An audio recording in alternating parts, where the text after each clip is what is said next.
Bienvenidos a Credo Podcast, un podcast donde damos voz al protestantismo español.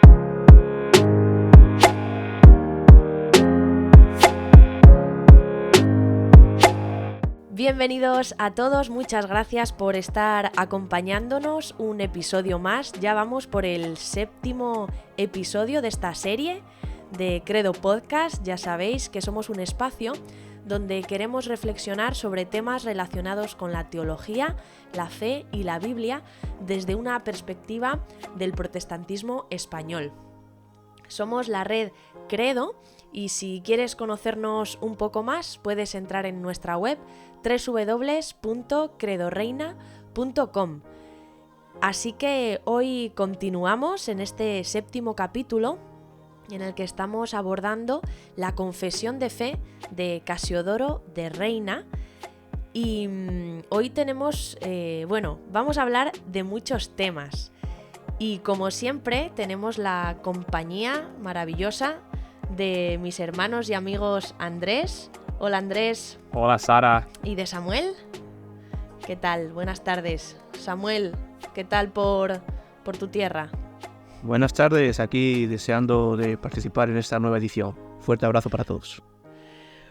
Y hoy además yo estoy muy contenta porque tenemos la compañía de Steve Griffin, Esteban en español. ¿Y qué tal, Steve? Bienvenido. Muchas gracias, Sara. Es un placer enorme estar con ustedes hoy. Pues el placer es nuestro. Muchas gracias por todo lo que nos vas a aportar hoy. Quiero presentarte un poquito para la gente que nos está escuchando. Steve también forma parte de la red Credo y del grupo de liderazgo de esta red. Él es maestro en teología y es pastor en una iglesia anglicana en Ottawa, en Canadá. Y estoy muy contenta de tener a un anglicano con nosotros porque parte de la función de Credo, la red Credo, es poder unir a diferentes confesiones protestantes. Yo como evangélica, pues seguramente haya muchas cosas en las que piense diferente a Steve y esto me encanta. Me encanta cuando podemos juntarnos gente que pensamos de manera diferente, pero que buscamos la voz de Dios y buscamos conocerle más y podemos nutrirnos unos a otros. Pues Steve nos va a hablar hoy de los capítulos, vamos a estar hablando de los capítulos 12 al 16. Hoy tenemos mucha tela que cortar, como decimos por aquí. Y para que le conozcáis un poquito mejor, él es padre y abuelo, ya tiene el pelo blanco, es decir, que ya es un hombre muy sabio. A mí, yo tengo un par de canas por ahí escondidas todavía, todavía me queda mucho. Y es un amante del tenis y también amante de los reformadores españoles. Aprendió español porque nació en México, ¿verdad? ¿Me has dicho? Sí, así es. Así que tiene un acento entre su acento de habla inglesa y el acentillo mexicano. Es una mezcla maravillosa de la que seguro que vais a disfrutar. Pues nada, vamos a entrar de lleno a considerar todos estos capítulos. Y como siempre decimos que no tenemos mucho tiempo para profundizar, entonces si te quedas con ganas de saber más sobre algún tema en concreto, puedes escribirnos a través de nuestra web. Entra y a través de las redes sociales Credo Reina, pues puedes contactar con nosotros y decirnos qué temas te gustaría tratar con más profundidad. Pues sin más, pasamos a los capítulos del 12 al 16. En estos capítulos vamos a hablar de 5 temas diferentes, que son el bautismo, la Santa Cena, el ministerio de la palabra, la disciplina eclesiástica y el magistrado político. Ahí es nada. Pues Steve, la verdad que no estamos acostumbrados a hablar de tantos temas a la vez. Pero lo curioso es que el propio Reina argumenta que estos 5 temas van juntos porque los entiende como parte del mismo grupo, a los que llama los medios externos o instrumentos de nuestra justificación. Vale, aquí hay a lo mejor palabras un poco extrañas. Entonces, Steven, si puedes explicar primeramente cuál es la relación entre la justificación que Reina explica en el capítulo 10 y que estuvimos hablando el otro día, y estos medios de justificación, estos medios externos de los que hablará en los capítulos del 11 al 16.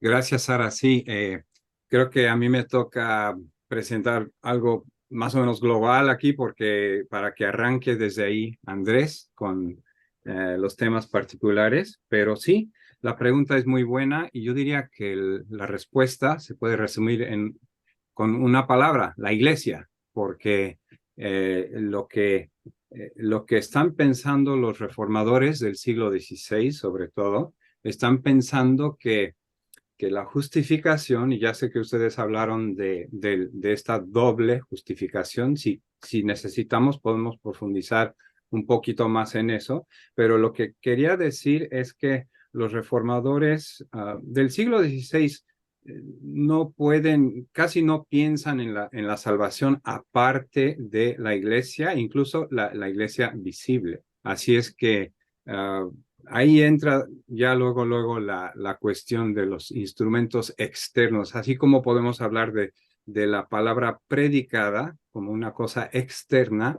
que Dios usa para ablandar el corazón, para que recibamos su palabra, etcétera.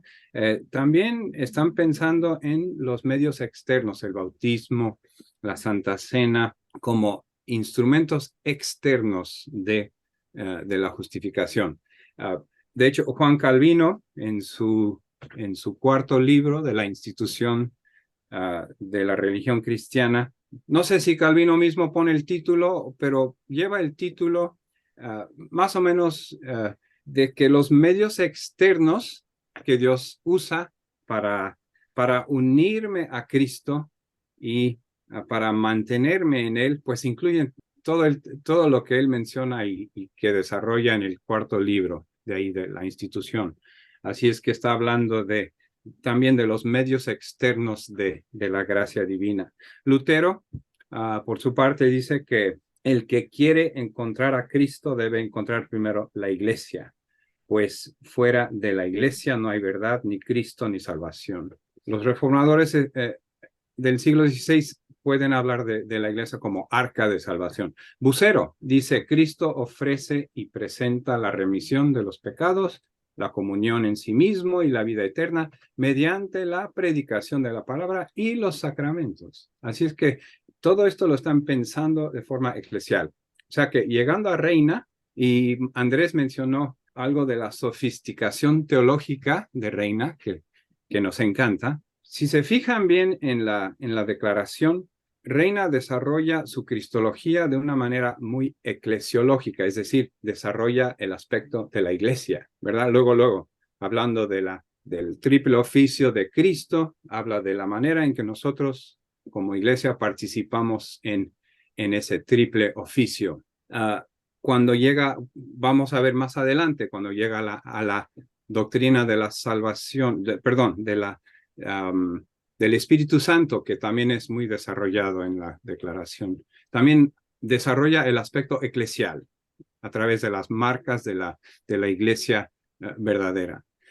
Y lo que nos interesa aquí es que, hablando de la justificación, también desarrolla la dimensión eclesial, y es decir, los instrumentos externos de justificación. Y Reina mismo nos da una teología o explicación de los instrumentos externos en el capítulo 11 y el artículo 2. Básicamente dice que Cristo es el único, es Cristo el que justifica y solo Cristo el que puede dar la fe para ello y el testimonio interior de nuestra justificación. Y así también a Él le pertenece instituir los medios o instrumentos externos. O sea que está trabajando esta dialéctica externa, interna, palabra, espíritu, trabajando juntos, nunca de forma separada, pero siempre trabajando juntos para alcanzar al pecador. Ahora bien, entra un problema, porque si estamos pensando en términos reformados, El problema sería más o menos este. Si vamos a pensar que, por ejemplo, la Santa Cena o la disciplina son instrumentos externos de la justificación, eso parecería hacer de la justificación un proceso. Y eso es precisamente lo que los reformadores querían evitar, que fuera un proceso después de la conclusión de ese proceso ya podemos decir que somos justificados o algo así. Pero Reina desarrolla una doctrina de la justificación protestante. ¿Por qué?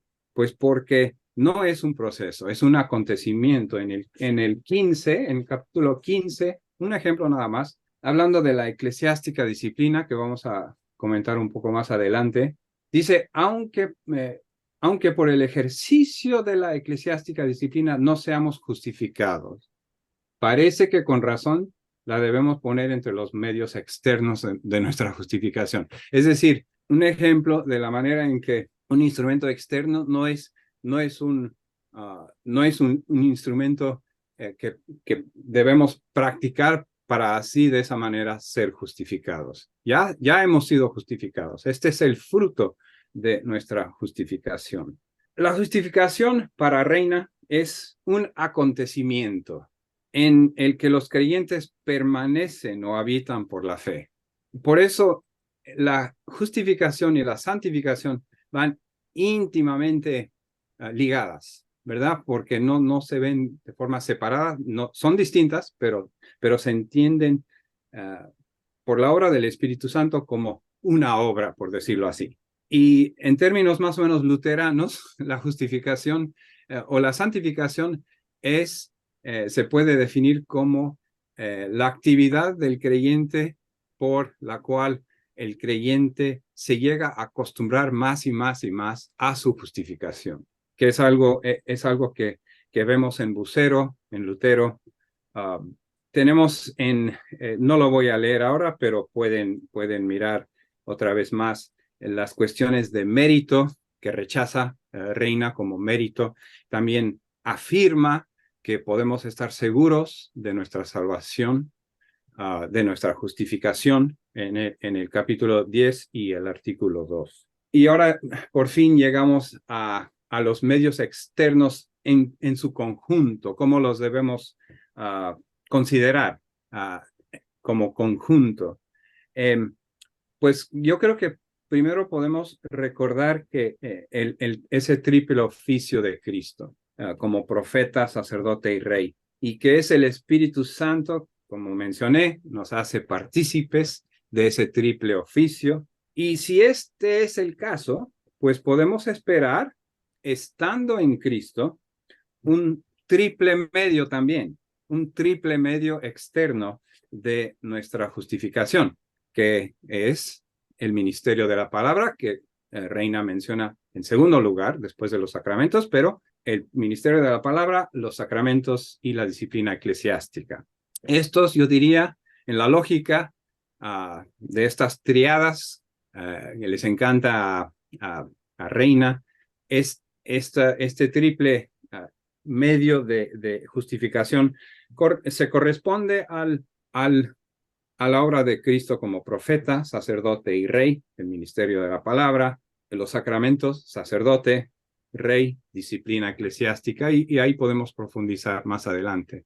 Pero eso nos da una idea general de la manera en que Reina está pensando en estos instrumentos externos. Gracias, Steven, por eso. Muy interesante. Has tomado una idea muy compleja, pero creo que compleja para los creyentes de hoy día, que en su época no fue tan compleja, pero una idea muy compleja, y has resumido muy bien la enseñanza de Reina. Quería complementar lo que dijiste con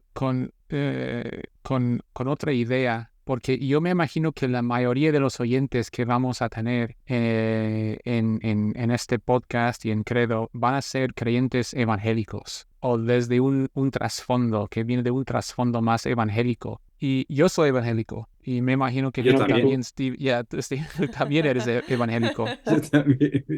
Y cada movimiento tiene sus puntos fuertes, sus puntos débiles, etcétera, etcétera. Y me encanta el movimiento evangélico. Uno de los puntos débiles, ¿vale? Y podríamos criticar cualquier movimiento, pero uno de los puntos débiles es que fue muy influido por la Ilustración y esta separación entre lo espiritual y lo físico. Y desde entonces, este tema de los sacramentos, de medios externos de la justificación ha sido cada vez más difícil para la Iglesia, cada vez más difícil para los que son afectados por la Ilustración. Otras tradiciones cristianas no son tan afectadas por esta bifurcación, esta separación entre lo espiritual y lo físico, pero el movimiento evangélico en gran parte sí. Así que me imagino que para la mayoría de los oyentes, al escuchar a Reina decir cosas como tenemos medios externos de nuestra justificación, como tú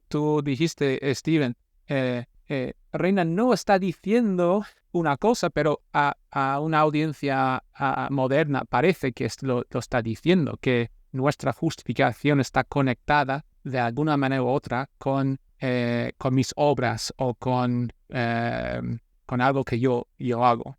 Y como tú decías, Reina no está diciendo eso. Que yo sepa, Steven, y por favor corrígeme si me equivoco, pero que yo sepa, no hay ninguna tradición protestante, por lo menos, que dice, si alguien tiene fe en Cristo y por algún motivo no puede ser bautizado, etcétera, etcétera, esa persona es salva, va a estar con Dios, o sea, el ladrón de la cruz, etcétera, etcétera. Es decir, las tradiciones protestantes, todos reconocemos que no son absolutamente imprescindibles los sacramentos y estos otros medios externos.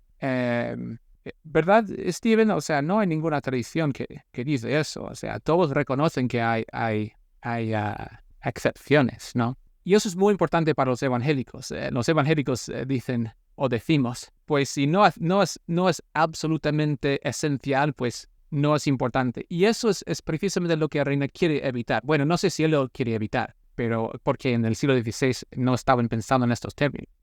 Pero a dónde voy con todo esto es que Reina, yo creo que y Steven, por favor, corrígeme si voy mal, pero una buena representación de la postura de Reina y de estos otros reformadores que has mencionado, Lutero y Bucero y demás. Es decir, que bajo circunstancias normales, Dios ha ordenado a través de su Hijo ciertos medios externos para la justificación. Y además de eso, yo diría que aunque no sean absolutamente imprescindibles, como acabamos de mencionar, yo diría que una persona que activamente rechaza la Iglesia, rechaza los sacramentos, rechaza la disciplina, alguien que se pone en contra de esas cosas, pues allí sí que tendríamos un caso importante. Eso sería un problema gordo, ¿no? No sé si me estoy explicando, pero estoy intentando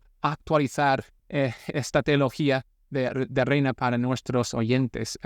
Steven, ¿qué te parece todo eso? Me parece muy bien lo que has dicho, Andrés. Sí, para ser breve, sí, de hecho, hasta el siglo XVII, podríamos decir, todavía estamos pensando en los medios ordinarios de nuestra salvación y lo podremos decir así. Si sabiendo qué se nos ofrece a través de este instrumento externo, si sabemos qué se nos ofrece, qué nos da Dios a través de ello, y lo rechazamos, ese es pecado. No estamos hablando de las excepciones, ¿verdad? Estamos hablando de la manera ordinaria de salvación. Yo por eso escribí un artículo hace unos años de la Iglesia como instrumento ordinario de la salvación. Y yo diría, antes de continuar, bueno, perdón, no quiero desviarnos de Reina, pero yo tuve que ser confrontado con esta teología de Reina porque yo le leía como un buen evangélico y cuando le empecé a leer yo me preguntaba, Reina, ¿cómo puedes decir estas cosas? ¿Cómo que medios externos de nuestra justificación? ¿Esto qué es? ¿Eres protestante? Y fue a través de este proceso de redescubrir el protestantismo clásico que yo me di cuenta, vale, yo soy evangélico del siglo XXI, he sido muy influido por la Ilustración, que también tuvo sus puntos buenos, la Ilustración, pero también sus puntos malos, y uno de los cuales es la separación entre lo espiritual y lo físico. Y es cuando yo empecé a poder entender, por fin, autores como Lutero y Calvino, y también otros versículos de la Biblia, arrepentíos y ser bautizados. O sea, esas dos cosas van juntos en la Biblia. Así que fue después de tener que lidiar un poco con Reina que por fin empecé a entender estos otros textos. Perdón, no quería desviarnos, pero muy bien, pues muchas gracias, Steven. Eso es muy útil. Eso me va a ayudar mucho cuando me toca estos capítulos del bautismo. Pues esto es tremendamente interesante, la verdad, y creo que el pueblo evangélico español no estamos muy acostumbrados a hablar de estos temas o a considerar estos temas. Y Steve, has dicho una frase hablando de Lutero y que es previa a él, que es: fuera de la iglesia no hay salvación. La has dicho hace un buen rato, pero yo me he quedado con ella porque creo que hay muchos oyentes que al escuchar esto dicen: ¿perdón? ¿Cómo? Espera, a ver. Sobre todo porque en el caso particular de España, la Iglesia Católico-Romana ha tenido una influencia tan fuerte de interpretación, de tener ellos, querer retener, digamos, la verdad del Evangelio y ser ellos los únicos los que tenían la potestad de suministrar al pueblo el Evangelio, y lo han hecho con corrupción, en el pasado. Y claro, nosotros como españoles estamos muy influenciados por por nuestro pasado, y entonces quería pedir a Samuel si puedes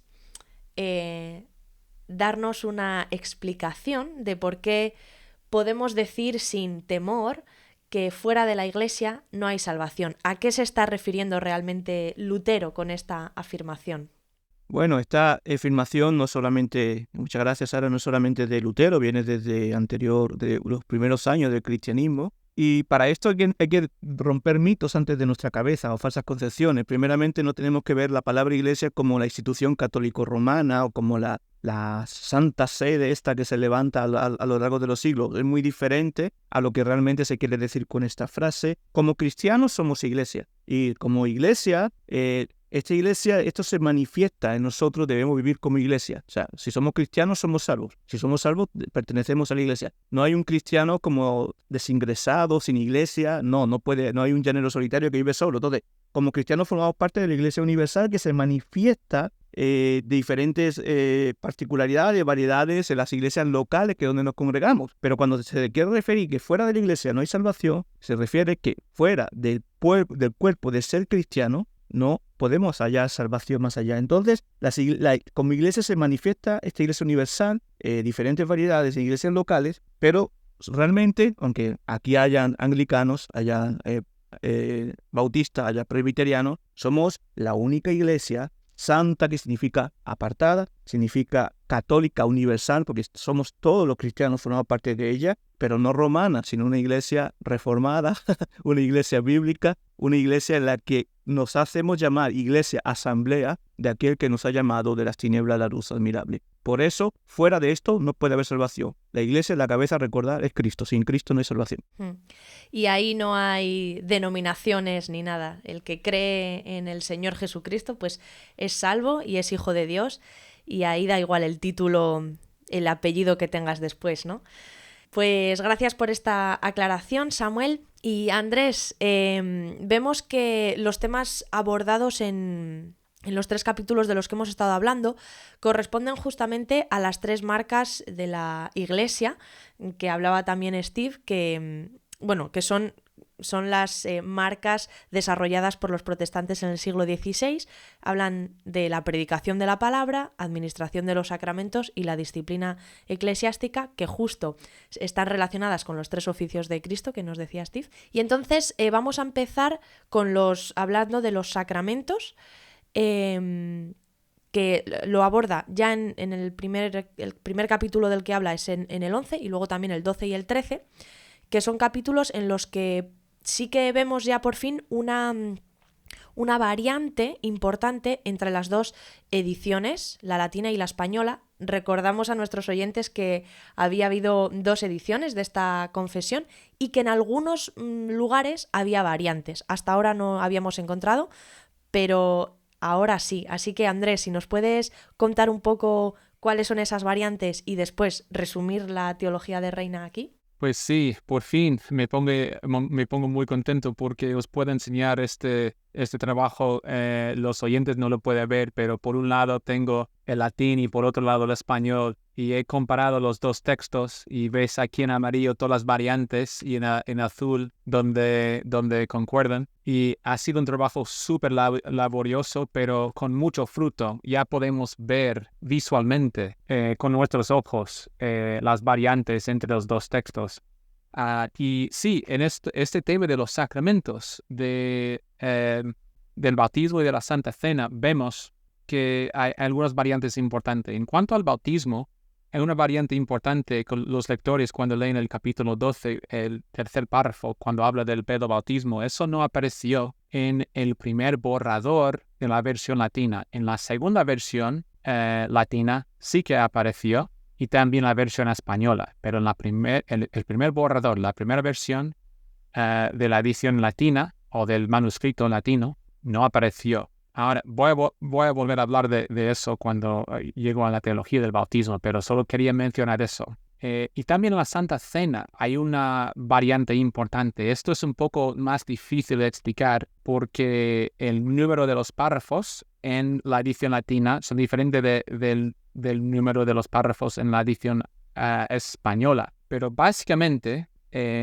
vamos a usar la versión española. La última parte del primer párrafo, la última parte que empieza con confesamos darse a todos los creyentes en el pan, el mismo y verdadero cuerpo del Señor, etcétera, etcétera. El final del primer párrafo, eso no apareció en la versión latina, ni el primer ni el segundo borrador. Es decir, esta parte que suena más luterana, yo todavía no estoy convencido de que es más que son palabras más luteranas que reformadas, pero para algunos, esta parte que suena más luterana que reformada apareció en la edición española. Y lo siento a los oyentes que no pueden seguir mis pensamientos aquí, pero si empiezo a explicar con más detalles a lo que me refiero, vamos a estar aquí 4 horas.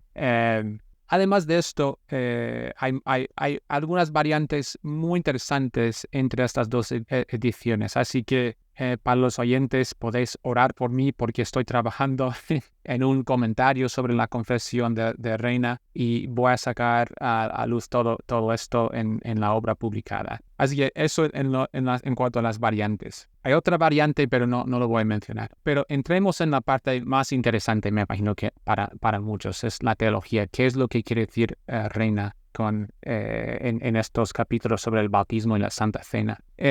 Bueno, en el primer párrafo del capítulo 12, del capítulo del 12, Reina hace una conexión íntima entre, digamos, lo interno y lo externo. ¿A qué me refiero con esto? Hace una conexión muy importante entre lo que hacemos, digamos, en nuestros corazones, para usar el lenguaje moderno, el arrepentimiento y la fe. Una conexión íntima entre eso y el bautismo, como yo decía antes, Hechos 2:38, arrepentíos y ser bautizados. Esa es una conexión muy, muy íntima. Creo que nos sería útil una ilustración, y a lo mejor la ilustración de la boda. En la boda son 2 cosas, ¿no? Digamos, los votos y el intercambio de los anillos, por lo menos en las bodas americanas. Y creo que también en las bodas de muchos países hay, digamos, una parte intelectual, mental, verbal, una parte espiritual, por decirlo así, pero también una parte física. Y las 2 cosas se refuerzan. Hay una correspondencia entre ambas cosas, ¿no? Que en la boda tenemos los votos y también el anillo. Y el anillo representa los votos, y los votos, digamos, explican el anillo. Ahora, no es la ilustración perfecta, pero esa dinámica entre una relación íntima entre el intercambio de los votos y el intercambio de los anillos capta la idea que Reina tiene aquí. Y no solamente él, sino casi toda la iglesia cristiana hasta la ilustración. Así que si podemos pensarlo así, creo que nos podría ayudar. Lo que pasa es que, bueno, mejor no desviarme. Que si me empiezo a enrollar, pues vamos a estar aquí para siempre. Importante en la teología de Reina es lo que dice en el segundo párrafo. Algunos cristianos hacen hincapié en la parte objetiva del bautismo, es decir, es algo que hace la iglesia y la persona, el individuo, es totalmente pasivo en el proceso. Y otros hacen hincapié en el aspecto más subjetivo, es decir, el bautismo tiene que ver con lo que yo estoy haciendo. Yo estoy entrando en la iglesia. Y para Reina, ambas cosas son importantes, igual que ambas cosas, el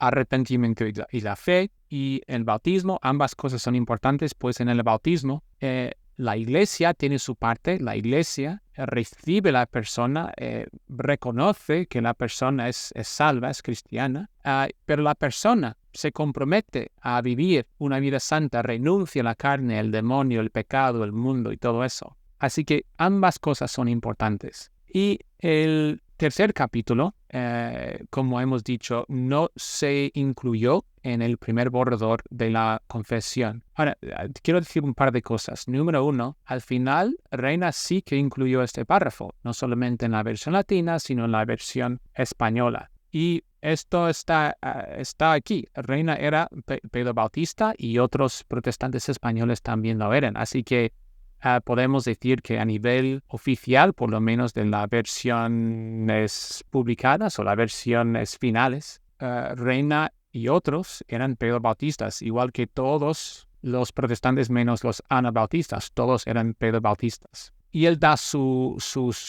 motivos ahí en el tercer párrafo. Pero nosotros como red, credo, nosotros no entendemos que este párrafo tiene el mismo nivel de autoridad que otros párrafos. Y hemos tomado esta postura por varios motivos. Número uno, como llevamos diciendo, no se incluyó en el primer borrador y parece que fue añadido no por Reina y lo que él quería decir, sino por lo que otros querían que dijera.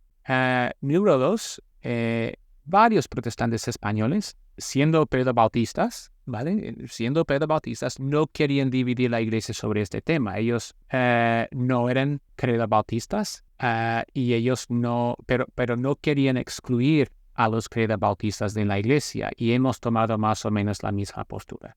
Y también estamos viendo que hubo bastante diversidad en la iglesia primitiva con este tema. Hubo pedobautistas, credobautistas y otras posturas. O sea, hubo mucha diversidad, pero la iglesia era una. Y queremos respetar eso y preservar eso para la red. Así que para nuestros oyentes, si eres pedobautista, si eres credobautista, eres bienvenido, bienvenida a la red, porque no vamos a dividir sobre este tema. Incluso aquí en este podcast de 4 personas hay 1 o 2 que es credobautista, 1 o 2 que es pedobautista, y todos suscribimos la confesión y todos nos reconocemos como creyentes. Eso en cuanto al bautismo, y no sé si alguien quiere decir algo cuando termine, pero en cuanto al bautismo, en cuanto a la Santa Cena, esto es, creo que sería mejor hablar de lo que está claro y lo que no está claro, de lo que dice Reina aquí. Está claro que Reina está tomando una postura protestante. Okay, los párrafos que dedica a la Santa Cena, claros, afirmaciones claras de que es una postura protestante. Él está rechazando la transustanciación. La transustanciación es la postura católico-romana que dice que después de las palabras de consagración, el pan a nivel sustancial ya no es pan, sino el cuerpo de Cristo. y el vino a nivel sustancial ya no es vino sino la sangre de Cristo, y eso tiene una serie de consecuencias. Él está rechazando eso, él lo sigue llamando pan, lo sigue llamando vino, pero no solamente pan y no solamente vino. Así que por un lado está rechazando la transustanciación, y por otro lado, si vamos al otro extremo, creo que sería muy difícil, y alguien me puede corregir, pero creo que sería muy difícil sacar de esas palabras de Reina una postura zwingliana. Zwinglio y él estaba más o menos solo en esta postura, porque incluso su sucesor, Bullinger, él llegó a un acuerdo con Calvino sobre la Santa Cena, y él más o menos abandonó la postura de Zwinglio. Pero bueno, Zwinglio tenía esta postura de que Cristo no está presente en ninguna manera. Nosotros ascendemos en nuestros corazones al cielo, y allí es donde tenemos comunión con Cristo, que Cristo no se baja, por decirlo así, él no baja al pan y al vino para estar presente entre nosotros. Creo que sería muy difícil sacar una postura zwingliana. No estoy diciendo que es imposible, sino que sería difícil sacar esa postura. Y si esa postura se encuentra ahí, está como a segundo o tercer nivel, que no es el pensamiento predominante de Reina. Lo que no está tan claro es si Reina está abogando por una postura más reformada, es decir, calvinista, o una postura más luterana. Y ahí es donde tenemos esta ambigüedad. Reina, ¿eres reformado? ¿Eres luterano?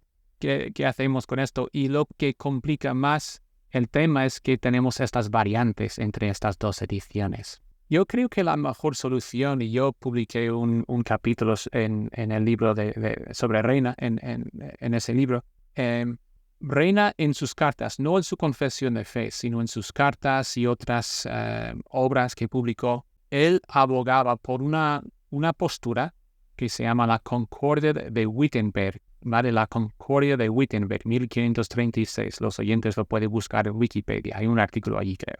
Una concordia entre luteranos y reformados, y llegan a un acuerdo, y la frase clave es que ellos, dijeron muchas cosas, pero la frase clave fue decir que existe una unión sacramental, es decir, Cristo está allí sacramentalmente, y esa palabra literalmente sería una traducción de misterio. Hay una unión misteriosa entre Cristo y los elementos. Así que creo que la mejor postura que tomar en este tema es decir que Reina está diciendo que Cristo está presente en los elementos, pero no deberíamos exigir más precisión doctrinal sobre este tema. Podemos afirmar su presencia, pero vamos a parar allí justo antes de entrar en el misterio de cómo está presente allí. Así que, y unas palabras más, simplemente para decir que para Reina, recibir la Santa Cena no es algo pasivo, no es algo que simplemente la Iglesia da y la persona recibe de manera pasiva. En la Santa Cena, Reina dice que la persona se compromete a una vida renovada, a santidad de vida, al amor, a la unión fraternal.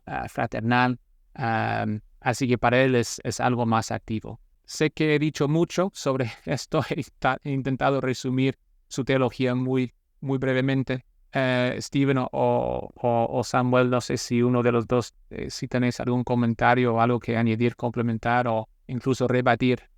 No, yo rápidamente solo comentar que desde una perspectiva, y solo para confirmar lo que ha dicho Andrés, ¿no? La Red Credo abraza a todo cristiano, como ya lo podéis ver en nuestra web, que ya sea Pedro Bautista y Credo Bautista. Y respecto a la Cena del Señor, a Santa Cena, el sacramento de la Santa Cena, totalmente de acuerdo, de una perspectiva también pastoral, de lo que la visión de Reina no solo es algo que nosotros recibimos pasivamente, sino es algo activo. También es algo que forma parte también de nuestra adoración, de nuestra comunión, de esa intimidad con Dios, de ese amor y esa unidad.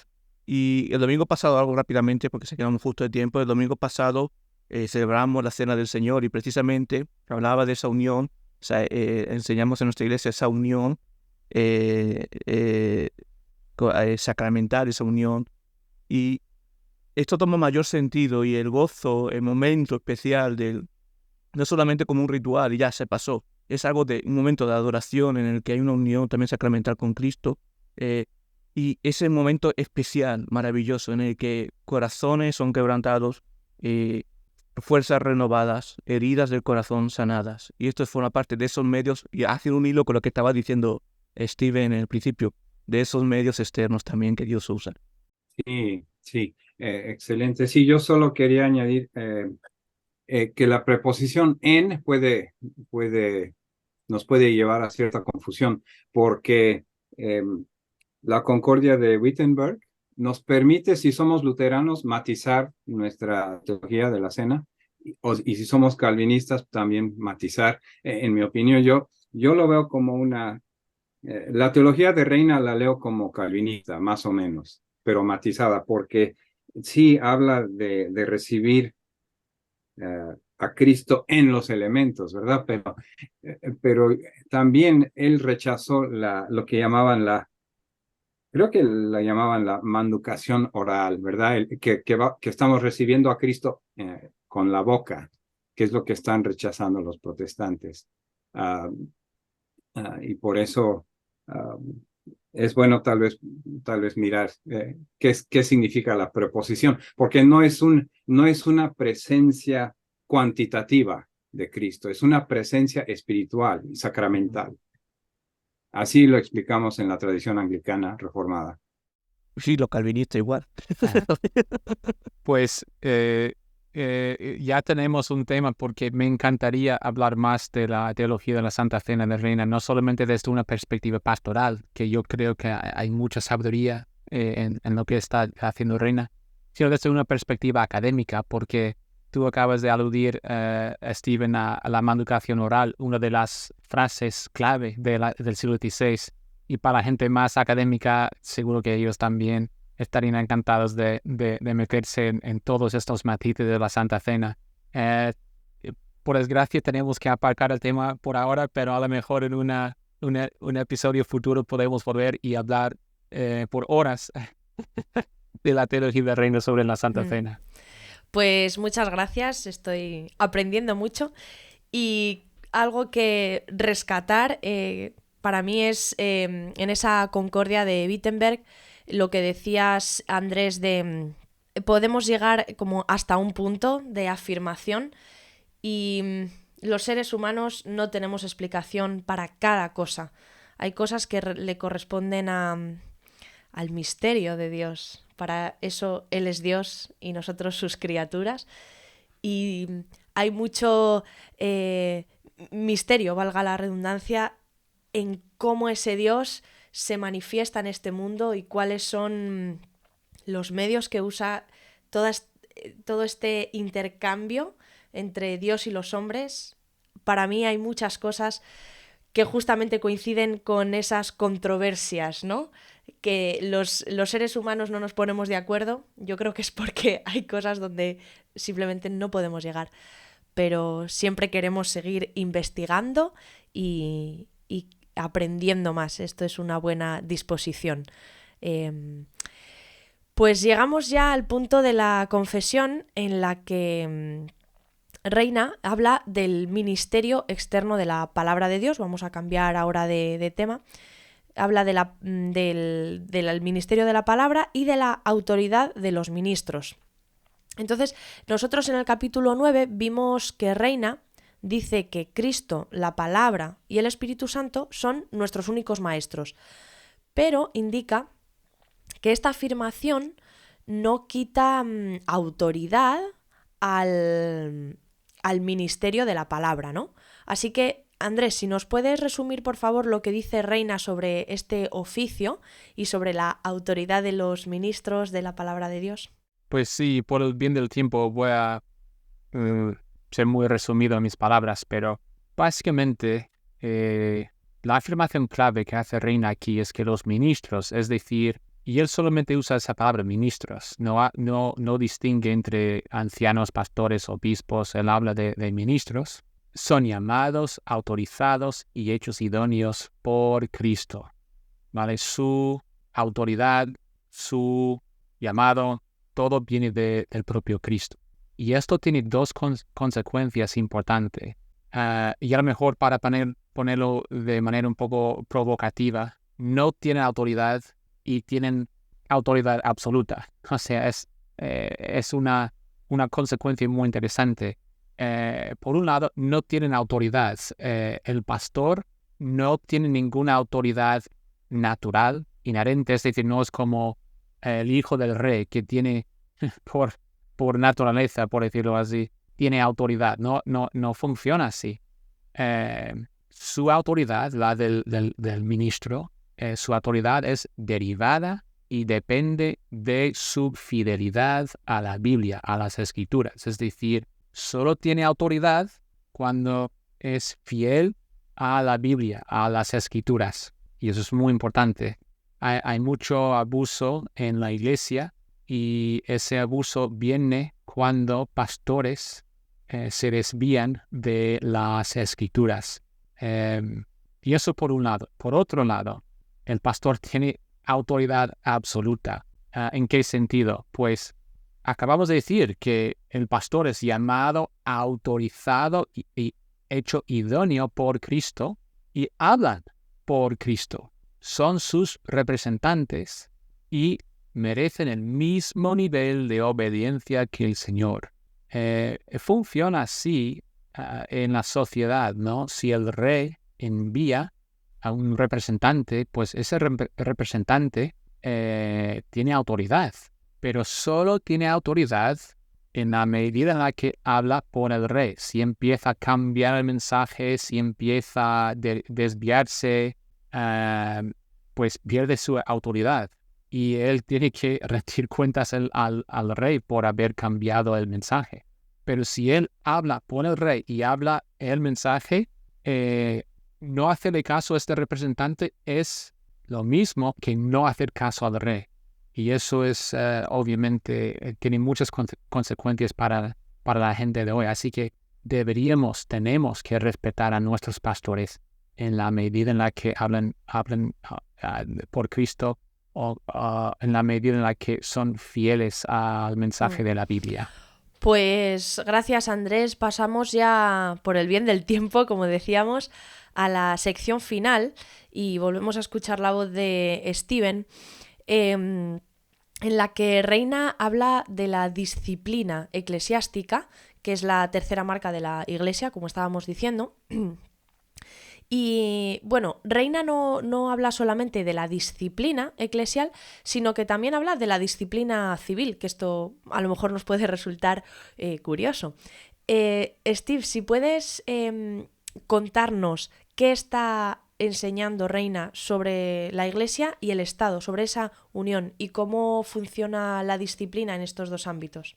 Sí, gracias, Sara. Hemos hablado de los instrumentos externos y aquí sigue la conversación, ¿verdad? Porque estamos hablando de Cristo Rey que ascendió y que nos sigue defendiendo por su espíritu y que usa instrumentos externos para ello. Así es que, por un lado, nos protege, nos defiende mediante la disciplina eclesiástica. Cristo le da al ministro o al pastor, si prefieren, la palabra la manera para defender, para proteger a su rebaño. Y dice Reina en el capítulo 15 que nos sometemos, ¿verdad? Los creyentes de buena voluntad a esa disciplina. Por otro lado, Cristo nos protege por medio de las autoridades civiles. Cristo le da al príncipe o al magistrado, le da el cuchillo. Y esto lo ha ordenado para nuestro bien y debemos obedecerle en todo lo que no vaya en contra de la ley de Dios. Así es que cuando pasa Reina la cuestión de la iglesia y el Estado, entiende la relación como una sumisión mutua, ¿verdad? Que el príncipe, siendo fiel, se somete a la autoridad del pastor. El pastor, siendo fiel, se somete a la autoridad del príncipe, del magistrado.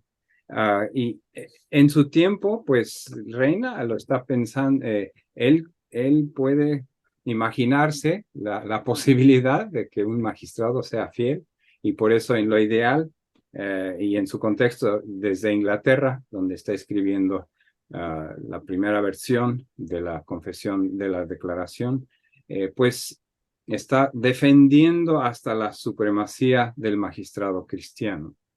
¿Por qué? Pues porque y tenemos que contextualizar. Si tenemos por un lado el papado y la autoridad suprema del Papa, y queremos adoptar una postura más progresista, vamos a adoptar la postura como de John Wycliffe, ¿verdad? Que más conciliar, más de que la iglesia se somete a la autoridad civil, así como Jesús se sometió. Así es que, siguiendo el ejemplo de Jesús también. Esa es la lógica en breve, podría decir mucho más, pero así se entiende este capítulo. Yo creo que de este capítulo tendríamos que hacer un episodio de podcast, porque toda la parte de la unión entre Iglesia y Estado, además, contigo como anglicano, creo que sería muy enriquecedor y muy, muy interesante.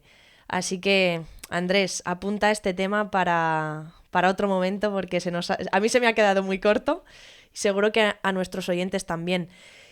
Y os cedo la palabra a Andrés o a Samuel si queréis decir algo, y si no, sí, Andrés. Sí, solo decir que creo que resumiendo todo lo que hemos dicho, Reina habla, y no solamente él, otros reformadores españoles hablan mucho de la fe que justifica, pero también la fe viva.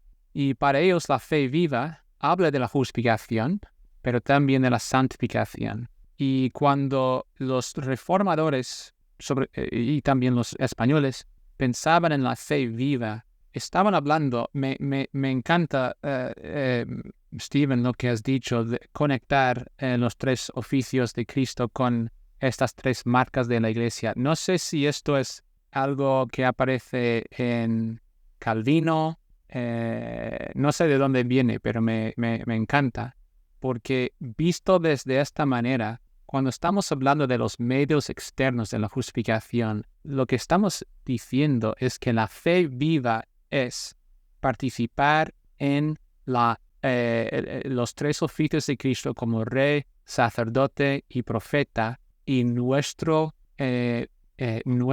papel, o sea, Él nos ha hecho reyes, sacerdotes y profetas. ¿Y cómo lo hacemos? ¿Cómo damos expresión a eso? Pues tenemos las tres marcas de la Iglesia. En los capítulos 12 al 16, lo que hemos estado hablando, estamos hablando de Cristo. Estamos viviendo a Cristo en el bautismo, en la Santa Cena, en el ministerio de la palabra, en la disciplina eclesiástica. Estamos viviendo Cristo en este mundo. Así que, visto desde esta perspectiva, es una manera cristológica de entender estas tres marcas de la Iglesia. Y bueno, me encanta este enfoque de Reina, una vez más, la sofisticación teológica que tiene para ver en Cristo todo. Un muy buen mensaje para nosotros hoy día, muy buen ejemplo que seguir.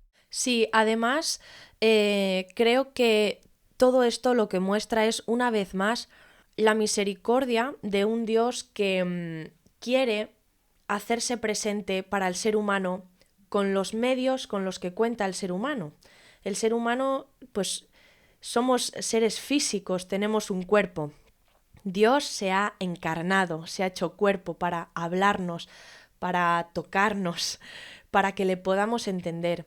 Con todo esto, a veces son Quizás hoy ha sido mucha información, términos técnicos, teológicos, pero esto de lo que habla en última instancia es de un Dios que no es un Dios a lo griego, en un mundo diferente donde solo ocurren cosas espirituales de las que los seres humanos no podemos participar. No, Dios nos permite comunicarnos con Él. Él se hace presente a través de algo tan sencillo como pan y vino, que todos podemos acceder a ello. O sea, al final es algo que habla de un Dios de amor y de un Dios que es capaz, en su humildad, de, entre comillas, y entenderme, amoldarse a lo que el ser humano necesita para relacionarse, para que nos podamos relacionar con él. No nos lo ha puesto complicado, sino que usa el mundo físico, que es en el que nosotros habitamos, para poder tener esa relación con el mundo espiritual. Y eso es la grandeza de nuestro Señor. Entonces, bien hacemos si podemos asumir estos medios físicos externos, porque es con lo que nosotros contamos, son nuestras herramientas que Dios nos permite, yo creo. Es como habla de su amor y su misericordia. Nos está permitiendo acceder a Él a través de nuestro mundo físico, ¿no? Algo con lo que podemos comprenderle a un Dios incomprensible de otra manera, ¿no? Así que gracias a Dios por eso. Pues vamos a cerrar aquí. Muchísimas gracias, Steven, por acompañarnos hoy. A ustedes, las gracias, sí, un placer. Gracias, Andrés, un día más, y Samuel. Gracias, siempre un placer. Y a vosotros que nos escucháis, gracias por llegar hasta aquí. Esperamos que estos podcasts estén siendo útiles, de bendición, de aprendizaje y de reflexión sobre estos temas que a lo mejor en nuestro día a día no nos paramos a reflexionar. Pero queremos que esto mueva dentro de nosotros una fe viva y de adoración a Dios, que Él es realmente quien lo merece y por quien hacemos todo esto. De nuevo, recordarte que si tienes alguna sugerencia, duda, lo que sea, puedes escribirnos. Puedes encontrarnos en nuestra web www.credoreina.com y en las redes sociales, Instagram, Facebook, Credo Reina. Ahí estamos a vuestra disposición. Un saludo y hasta la próxima.